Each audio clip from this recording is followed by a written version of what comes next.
Hi, this is Bernard Brault. This is the part of a video series I'm doing on showing you how to create networks and how to use TakeScare.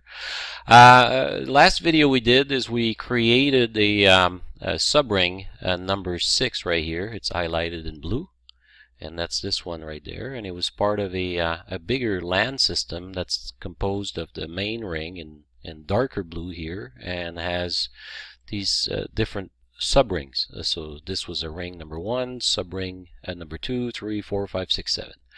Now what I'm going to do is try to attach, let's say, do a voice over IP or a SCADA system, and of course the all the different ports have to participate in the same LAN. And in this case, I'd like to make a subring number 8, but as you notice, we don't have duplicated paths. So we only have one path here. It's redundant, but it only has one touching point. So one of the key thing about subring is that you need to have redundancy at the core, so two different tie sites. So for example, here between ring number 1 and subring number 7, highlighted here in purple, you see that there is a one connection point there and a separate connection point between the core ring and its subring.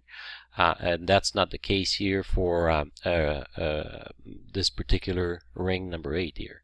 So how we're going to do this is I'm going to create a ring of its own. And then, you know, what I'm going to do is connect the core ring with this subtended ring through these two protected connections. And we'll show you how to do this. But first, let's create ring number 8 and see how that would work out. So go to the tunnel wizard and go on next. Call it ring 8. And it's not point-to-point. That would be for teleprotection, T1 circuits, and so on. But it's a logical ring. And let's go ahead. It says select the device in the ring. So let's just zoom into the 8000 or series nodes and select these nodes in this ring. The next step is to actually select the links, and that's pretty trivial.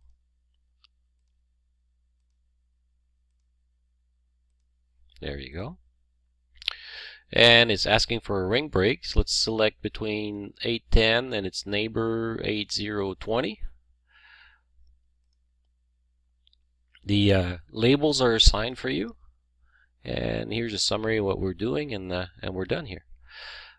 So let's take a look. So as you can see here, we got, if I select ring number 1, is part of this entire system. And ring number 8 is up here. Okay, so now what I need to do is basically make a multi-point connection between 1040 and 8060, and it's going to be redundant, and it's going to use these two different links for protection. So it's best we could do. Obviously it's not ideal. It'd be better if we had like some connection between 8050 and 1060, for example, right there, but we don't have this. That's a constraint that we have on the network. So let's add a multi-point.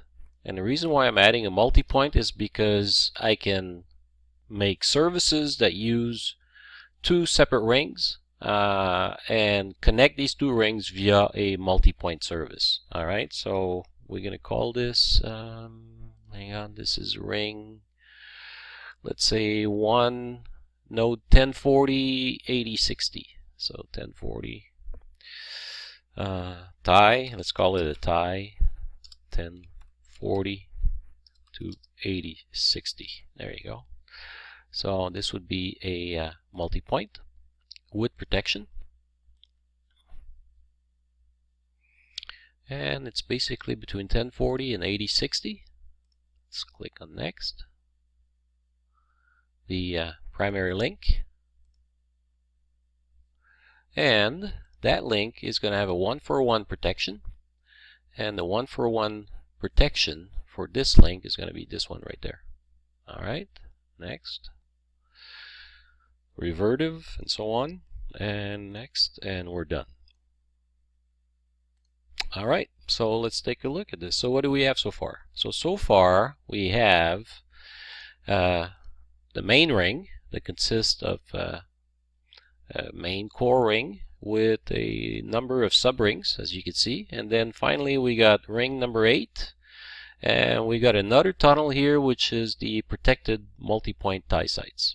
Alright, so why don't we do the same thing for here, the 5000 ring, and again it would have a it'll be connected through some kind of another tie between 60-60 and 50-40 right here, and then after that we'll create the VoIP service. Alright, thank you.